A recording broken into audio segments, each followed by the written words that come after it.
Welcome to Momlitics. I'm your host, Rebecca Sheehan. Here at Momlitics, we make politics palatable for parents. You know, it's tough to find an issue that stirs up more raw emotion or stronger opinions than abortion. In many countries outside the US, there seems to be at least some consensus among citizens on the topic. In Europe, for example, abortions are only allowed very early in pregnancy, with limited exceptions. But here in America, it seems there's a permanent line in the sand. On one side, the pro-lifers, who the woke mainstream media now call anti-abortionists. Of course, they made that change. And then there are the pro-choice advocates. Can you imagine if the media started regularly referring to them as baby killers? Anyway, the point of today's episode is not to debate abortion. It's to talk about something pretty crazy that's happened since Roe v. Wade was overturned this past summer. Get this, it's actually led to more bipartisanship, all for the purpose of helping pregnant and new mothers. To go into more depth on these efforts and the unlikely collaboration between the left and the right is Missouri House Representative Wendy Hausman. Missouri is, of course, one of the 12 states that have completely banned abortions with limited exceptions. In the Show Me State, Hausman is spearheading efforts to ramp up resources to address the challenges facing new mothers, especially low-income single moms, which is something Democrats, of course, have been advocating for decades. So Representative Hausman, thank you so much for joining us today on Momlitics. Thank you for having me. So first, let's back up and talk about you. I know you just joined the legislature this past January. Congratulations. Thank you. How's it going so far? It's very fast paced, but I feel like I was made for this because as a mom, and I have 5 children, and so I am used to multitasking a lot. Well, that's great. And you said you're a mom of 5. That is very impressive. I have 3 little ones, and that's a lot. So how did you become so passionate about helping mothers? And was that part of the reason you decided to run for office? Well, I have always wanted to be in politics. Even as a little girl, I noticed there was a lot of things that women couldn't do that men could do. And so instead of getting angry and, upset with people, I thought, you know what? I want to be one of those people that makes laws. Instead of going right into politics, I went right into motherhood. And so my family got pretty large. And then when my kids started growing up and moving out, the opportunity came for me to run for state representative. And children being naturally something that I love and close to my heart, I was able to, just start working on things that affect children and new mothers. Having joined the legislature after Roe v. Wade was overturned must be so interesting too. It Do you is. know how many more babies are projected to be born in Missouri now that abortion is pretty much banned? The birth rate in Missouri averages about 68,000 a year, and that really has stayed sustained since 2020 to last year. So I don't see a huge difference yet, but maybe those are some statistics that will come out later and be able to show us what's happening. So let's talk a little bit about all these new lives, which is such a blessing in Missouri, but also the strain that that's going to put on the state's resources. And it's interesting, it's happening at a time when the state's Chamber of Commerce president has just said that lack of childcare is one of the most significant barriers to people entering the workforce, especially single moms. That is true. So that's only going to get worse, right? Right. As a freshman legislator, they let us go across the state of Missouri. And so we got to talk to all kinds of business owners, big businesses, small businesses, nonprofits, just across the board. The top priority is trying to get workers. They just can't get workers to, come in, and childcare is a significant issue. So, that was one of the things that we thought about. Well, hey, how can we, do something to help, these moms? And that is to, one, help small businesses and help these businesses that already have the childcare facilities. If we can cut some taxes for them, maybe they would be more willing to pay their workers more, and maybe, encourage other businesses to start to have a new business, so give more options for mothers. Can you help us understand a little better the issue with the lack of childcare? Is it that there aren't enough facilities, or there aren't enough workers to staff these childcare facilities, or that it's too expensive for mothers, or all of the above? Yes, it really is.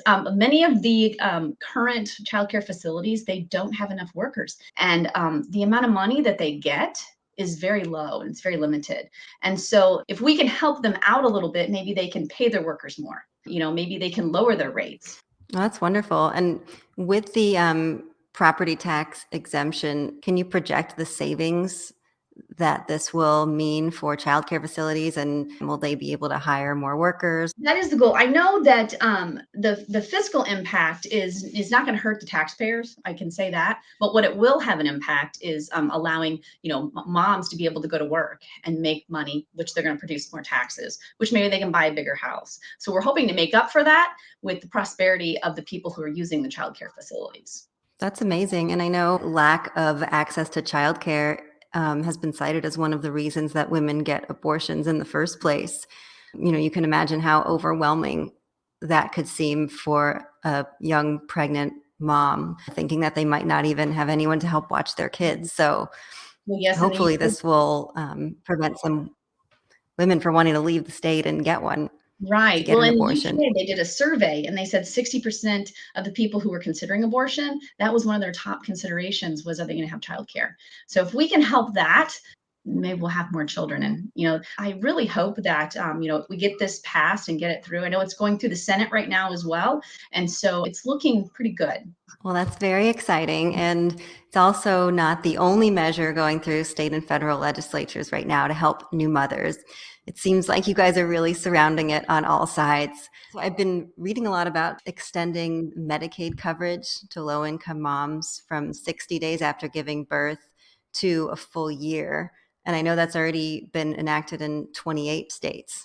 I think that's necessary because a lot of lower income mothers don't have, that helping hand. And so I think that will help out a great deal for them not to have to, rush back. Because sometimes mothers, they go back to work too soon and then they can get sick just by doing that. And so, hopefully that in itself will help mothers to be able to stay home a little bit longer and just to, be the moms they need to be. Well, I saw that you are co-sponsoring a bill to make diapers and feminine hygiene products sales tax free. So, Yes. would you be able to talk about the impact you think that will have? Sure, as I know in many states across the country, feminine hygiene products, you don't have to pay anything, any taxes. And so we thought, that would also be helpful for diapers because I know as having lots of children, diapers are one of the top expenses. So, just to give a little bit more of a break, when you can help out a little bit here, a little bit there. And, we still have to pay taxes to pay for the systems that we have in place. So we can't eliminate all taxes, but the ones that are minor and could help and have a huge impact, I think if we can eliminate those, that helps out the new mom, the new dad. Diapers are so expensive. It's unbelievable. They And are. we're still in the pull-up phase, so those are expensive Oh, too they are. with our little ones. That is So true. it's not surprising, really, that you and other conservative lawmakers are attempting to help these mothers through economic incentives, whereas Democrats usually prefer the handout approach. The party has really been all about the safety nets for some time now, especially since the Great Society legislation of the 1960s, when social welfare programs like Medicare and Medicaid were created and the role of government really ramped up. So I can't imagine that Democrats haven't tried to pass laws like this before that help new moms. Do you know what kind of roadblocks they might have stumbled into in the past? When it comes to finances, we tend to disagree because they do like to throw a lot of money at things. And, I think sometimes we kind of see, differently, like on the abortion issue. And so I have to try to think what's their perspective? How are they looking at it? When I have conversations about abortion with some of them, I think of it as a human being, as a child, and they don't. They think of it as cells. And so they're like apples and oranges, and you can't really compare the two when they're not the same. And so I think whenever you are on the same page and you're saying, hey, let's give parents a break, let's try to help out, not a hand out, but a hand up. So let's try to work, with parents. I think my bill does that. So it kind of sounds like the roadblocks had more to do with sort of the way that Democrats were trying to pass these bills, as you said, maybe throwing money at it rather than trying to come up with creative ways to reach the same goal. Why do you think, from the Republican perspective, it's taken so long to bring these benefits for new mothers, for this to become a priority? When it affects your pocketbook, I think that opens a lot of people's eyes. When I talk to business owners, it was all about we can't find workers. So when you can't find workers, you have to find a solution. Well, what's the problem? They don't have childcare. So, okay, how can we help that? And my bill is a small thing to try to help, try to incentivize more childcare facilities, try to make companies, I think, a little bit more creative. Because if a company can have childcare in their business somehow, they can get some of the child exemption tax credit. So I think you just have to kind of think sometimes outside the box. How can we help? And what ways can we go about it? That we're not going to have to throw a bunch of money at it, but maybe would help. That's what my bill does. And I think that's what the governor's talking about is, trying to give, more money to incentivize tax credits for children, which also incentivize people that maybe have more children, which I think is always great. I have a large family, and I think, large families are great. And I'd love to see more of that. So I think whenever you close the abortion issue and just think, okay, how does this affect everyone as a whole? When it's pro business, it's pro workforce, it's pro family. Maybe if we look at it like that, then the other side doesn't look down upon it and say, oh, you're trying to suppress women, or you're trying to do something, negatively, that people are like, okay, this is going to be good for the people. And I think that is the main goal. So basically focusing on the common goals here rather than how pissed off everyone was, the reason that we're Yes, here in the first place. I think so. Yes. So it sounds like your proposal is really receiving some bipartisan support, which Yes. is wonderful. Was there a particular moment you can remember in the state house when a Democrat chimed in and was like, yeah, I think this is great. We really need to do this? I haven't presented my bill yet on the floor, so I'm hoping that whenever I do, that I will get that moment. But I have talked to some Democrats, and they, are on board with it, and they think it's a good idea. They said it's not enough, but it's a start. And like I said, we got to make those little steps, because you can't expect to just do one big large thing and it's going to fix it all. I think those baby steps are how we get there. Absolutely. Baby steps are always helpful.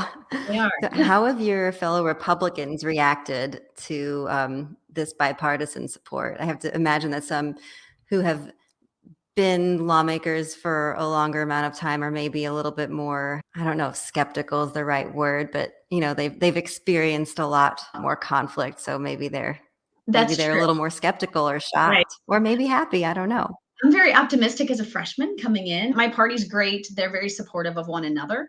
And so right now it's looking pretty good. So we'll see. So, to your knowledge, and maybe you don't know, but is this bipartisanship phenomenon following overturning Roe v. Wade happening in other states and on the federal level? I hope so, because I think, the whole country's in the same financial situation as Missouri, as, we're all, lacking workers and businesses are struggling. And so I feel like it's, how can we get through this situation, together? I think that unifies us more than separates us, because I feel like sometimes the world is just always trying to separate us. And I think whenever we say, hey, let's try to solve a problem together, it just makes everything a little bit different. And I just want to say, as we talk about this, that I realize that the root of this bipartisanship is not all sunshine and rainbows. To take it from the Democratic perspective, I'm sure that many of them are devastated by the overturning of Roe v. Wade. So with these efforts, I think a lot of the times they're working with Republicans to try to lessen the blow. Do you think that thanks to this bipartisanship, you'll be able to accomplish much more meaningful reform than you might have otherwise? I think so. It seems like a different atmosphere. It just seems the House, I know, seems to be getting along. I mean, we have our issues. I'm not going to lie. We had an issue about our dress code across the country. It made it look like the men were trying to tell the women what to wear, and that's not what happened, and that's not what it was. But for the most part, it seems that there is a good atmosphere, and that we are having good rapport with the Democrats and the Republicans. And so I hope that continues, but we're pretty early in the game, so we shall see how it goes.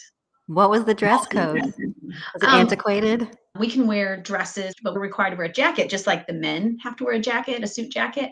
And the language before, it just wasn't very clear. So they had put, women are allowed to wear blazers and knitted blazers, which basically was like a cardigan. The news media just took it and ran with it, and were like, they're trying to tell women what to wear. They're trying to control women by their clothing now. And it had nothing to do with that. The amendment was written by a woman, a Republican woman, who just wanted to clean up the language so it was clear, so it was more universal across the board, and it made national news. Mhm.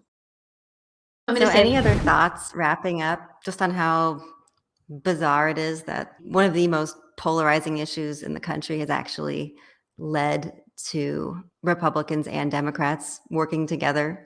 it's crazy because whenever we debate these different bills, and I've been in different committees and listening to both sides of different things, and I get a lot from the Democrats that we hate as Republicans, and it breaks my heart because that's by far, we're not a hateful group. We hate women, we hate transgender children, we hate drag queens. We don't hate anybody. And that was that. I think that's the hardest part of this whole thing is, for some reason the Democrats like to say we hate.